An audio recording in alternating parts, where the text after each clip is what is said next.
जय श्री राम, जय हनुमान। राधे राधे फ्रेंड्स, कैसे हैं आप सब। आशा करती हूँ हनुमान जी की कृपा से आप सब अच्छे होंगे।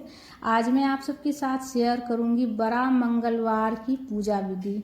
ज्येष्ठ माह में पड़ने वाली मंगलवार को बड़ा मंगलवार कहा जाता है। इस दिन जो है ना, हनुमान जी की पूजा करने से सभी मनोकामना पूरी होती है और बड़ा मंगलवार भी बोला जाता है और बुढ़वा मंगलवार भी बोला जाता है। हनुमान जी की पूजा विशेष रूप से शाम में पूजा की जाती है। आप चाहे तो सुबह भी पूजा कर सकते हैं, लेकिन विशेष रूप से शाम में पूजा की जाती है हनुमान जी की पूजा।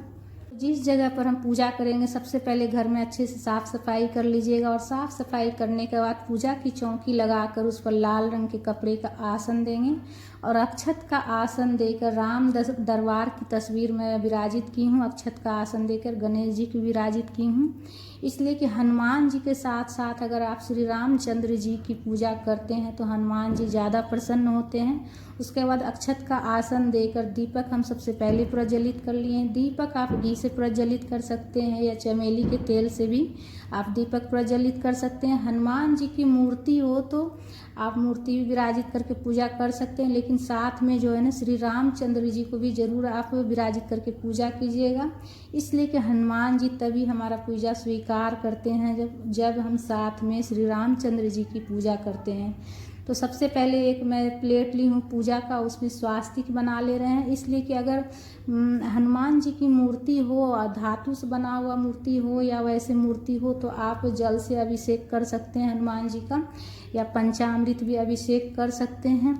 और घर में भी आप पूजा कर सकते हैं या आसपास कहीं मंदिर हो तो वहाँ जाकर भी आप पूजा कर सकते हैं। जल चढ़ा सकते हैं, हनुमान जी की मूर्ति हो तो जल चढ़ा सकते हैं। पंचामृत बनाकर पंचामृत से अभिषेक कर सकते हैं, जल से अभिषेक कर सकते हैं, दूध से अभिषेक कर सकते हैं। तो स्वच्छ जल में गंगा जल मिलाकर अभिषेक कर लिए हैं। सबसे पहले हम बजरंगबली का अभिषेक कर लिए हम स्वच्छ जल में गंगा जल मिलाकर। और जो अभिषेक वाला जल है इधर उधर नहीं फेंकिएगा, थोड़ा थोड़ा चरणामृत पूरा परिवार ग्रहण कीजिएगा और जो बच जाए वो किसी पेड़ में डाल दीजिएगा, इधर उधर नहीं फेंकिएगा। तुलसी के पेड़ में मत डालिएगा इधर उधर। आप कोई फूल पौधा जो हो, फूल पत्ती का पौधा हो, पेड़ हो, पौधा हो, उसमें आप डाल दीजिएगा। उसके बाद तस्वीर हो तो तस्वीर में जैसे आप पूजा कीजिएगा तो जल से छींटे देकर भाव स्नान करा लीजिएगा। जल के छींटे देकर स्वच्छ जल में गंगा जल मिलाकर जल के छींटे देकर हम भाव स्नान करा लिए गणेश जी को और राम जी को और लक्ष्मण जी, पूरे राम दरबार की तस्वीर है, आप देख सकते हैं। उसके बाद भाव स्नान कराने के बाद वस्त्र के स्वरूप में हम कलावा समर्पित कर लिए गणेश जी को और राम जी को, और जनेऊ समर्पित कर लेंगे। बजरंगबली को भी वस्त्र के स्वरूप में कलावा समर्पित कर लिए हनुमान जी को और जनेऊ समर्पित कर लिए हम हनुमान जी को भी, और रोली से तिलक कर लेंगे हम गणेश जी को। तो हनुमान जी को बजरंगबली भी बोला जाता है फ्रेंड्स और हनुमान जी भी बोला जाता है। तो हम दोनों ही सब मतलब बोल रहे हैं नाम बजरंगबली हनुमान जी, इसलिए कि दोनों ही नाम हमारे ज़बान पर हमेशा रहता है। तो इसीलिए से हम हमेशा मतलब कि बजरंगबली, राम जी और ये हनुमान जी का जाप करते रहते हैं। तो इस तरह से आप बिल्कुल सरल विधि से आप पूजा कर सकते हैं। शाम में अगर आप पूजा करते हैं तो बहुत ही अच्छा रहेगा। रोली से तिलक कर लीजिएगा और अक्षत भी चढ़ा लीजिएगा। और देखिए, जिस भी कलर का फूल हो आप चढ़ा सकते हैं। लाल फूल चढ़ाया जाता है, अगर लाल फूल नहीं हो तो देखिए फूल में सिंदूर आप लगाकर चढ़ा लीजिएगा। और स्त्री जो है ना, मतलब सिंदूर का चोला नहीं चढ़ाया करती, अगर पुरुष हो तो वो चढ़ा सकते हैं। स्त्री सिंदूर का चोला नहीं चढ़ाती है, तो इसीलिए आप सिंदूर का चोला नहीं चढ़ाइएगा। अगर स्त्री अगर पूजा करे तो स्त्री अगर पूजा करती है तो सिंदूर का चोला ना चढ़ाएं, पुरुष चढ़ा सकते हैं। उसके बाद देखिए, हनुमान जी का आप जो है ना, जो प्रिय चीज़ है वो आप चढ़ा सकते हैं। जैसे कि गदा हुआ, गदा आप किसी भी मंगलवार को आप चढ़ा सकते हैं। और राम नाम का लिखा हुआ चादर आप चढ़ा सकते हैं हनुमान जी को। और देखिए, इस दिन जो है सरल पूजा विधि में आप सबके साथ शेयर कर रही हूँ फ्रेंड। तो इस दिन आप लड्डू का भोग लगा सकते हैं, या फिर जो है ना भुंजा हुआ चना आता है ना, काला वाला चना, भुंजा हुआ चना और गुड़ का भोग, आप लगा सकते हैं, इसलिए कि हनुमान जी को चना, भुजा हुआ चना और गुड़ का भोग बेहद पसंद है। और उसके साथ साथ आप तुलसी पत्ता ज़रूर से ज़रूर हनुमान जी के भोग में दें। गणेश जी के भोग में तुलसी पत्ता नहीं देना है। और इस दिन आप जो है ना, आप बूंदी का लड्डू भी चढ़ा सकते हैं, बेसन का लड्डू चढ़ा सकते हैं, बूंदी का लड्डू चढ़ा सकते हैं, लाल रंग का जैसे जो भी मिठाई हो वो आप चढ़ा सकते हैं। या फिर बिल्कुल सरल विधि से आप जो है ना, भुंजा हुआ चना और गुड़ का भोग लगा सकते हैं।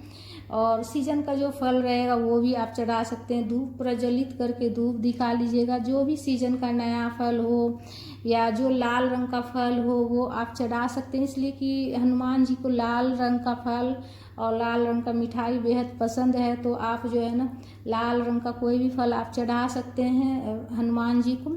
और या फिर कोई मिठाई ना मिले तो आप लाल रंग, गुड़ जो होता है, गुड़ का कलर लाल होता है, तो आप गुड़ का भोग लगा सकते हैं, भुना हुआ चना का भोग लगा सकते हैं।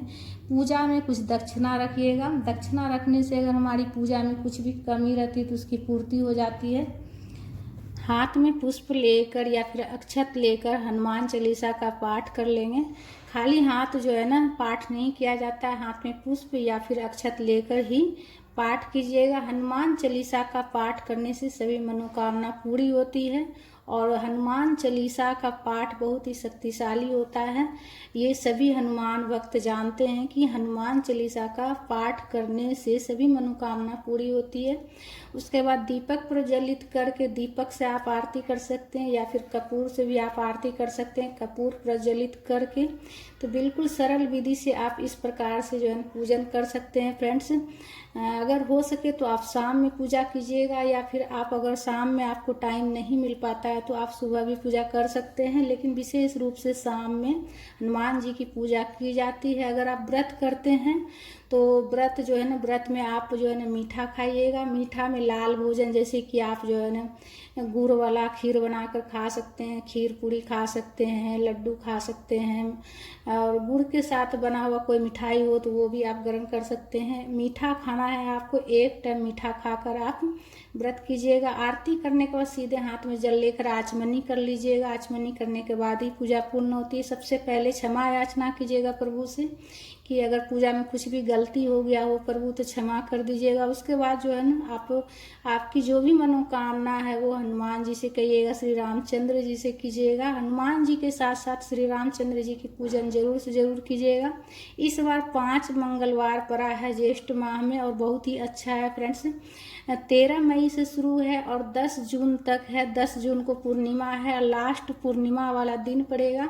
आप चाहे तो पूरे 5 मंगलवार का व्रत कर सकते हैं, या फिर आप जो है ना, कम से कम जो है ऐसे कि आप चाहे तो सबसे लास्ट वाला मंगलवार का भी दिन भी आप व्रत कर सकते हैं। और आप हर मंगलवार को आप पूजा कर सकते हैं, व्रत भी कर सकते हैं, या फिर आप व्रत नहीं भी करते हैं तो भी आप जो है ना पूजन कर सकते हैं फ्रेंड्स शाम में। और जो है ना, अगर आप पूरे 5 व्रत कीजिएगा मंगलवार का, बड़ा मंगलवार का, तो लास्ट मंगलवार जो रहेगा, जो लास्ट दिन पड़ेगा 5वां मंगलवार को, आपको उसका उद्यापन करना है। पूजा करने के बाद जैसे कि 1.25 किलो लड्डू लेकर और उस पर कुछ दक्षिणा रखकर, और जैसे सीधा निकाल लीजिएगा, आटा, आलू, ये सारा चीज़ निकाल कर आसपास में कहीं कहीं पर भी मतलब हनुमान जी का मंदिर हो तो वहाँ जाकर आपको, वहाँ जो पुजारी रहेगा उसे आप सीधा दान कर दीजिएगा और दक्षिणा दान कर दीजिएगा। और साथ में जो 1.25 किलो लड्डू ले जाइएगा वो भी आप पुजारी को दे दीजिएगा मंदिर में चढ़ाने के लिए।